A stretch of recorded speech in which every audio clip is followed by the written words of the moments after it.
Meil on ebaadekvaatne minister, meil on ebaadekvaatne valitsus, meil on valitsus ja minister, kelle jaoks rahvas on mingisugune kõnts, kelle mured ei lähe neile korda. Kui öeldakse, et ega vaestel ei olegi bensiinijaama asja, no kuulge, kulla sõbrad, reformierakondlased, see ei ole nüüd küll vabas riigis teie otsustada, kellel on bensiinijaama asja ja kellel ei ole sinna asja. Et Jürgen Ligi ütleb, et sina loll oled vaene ja sul ei ole õigust üldse bensiinijaama minnagi, autost rääkimata. No nii ei saa need asjad käia.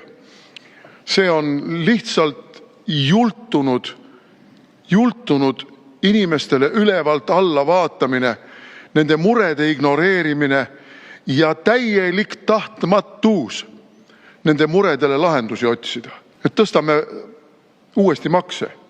Muidugi, riigil on ju hea, protsendid kasvavad kõikide maksude pealt, aga inimestel ei ole hea.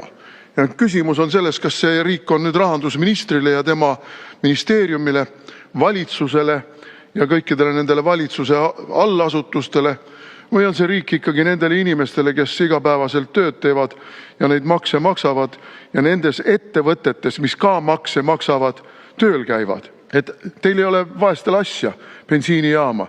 Ärge sõitke 50 kilomeetri kaugusele tööle, sest teil ei ole sinna asja, te sõidate ju oma palga maha. Ja mis te siis ikka sõidate edasi-tagasi? Ärge olge nii lollid. Nii et selles mõttes see on ikkagi arusaamatu suhtumine. See on arusaamatu suhtumine meie inimestesse.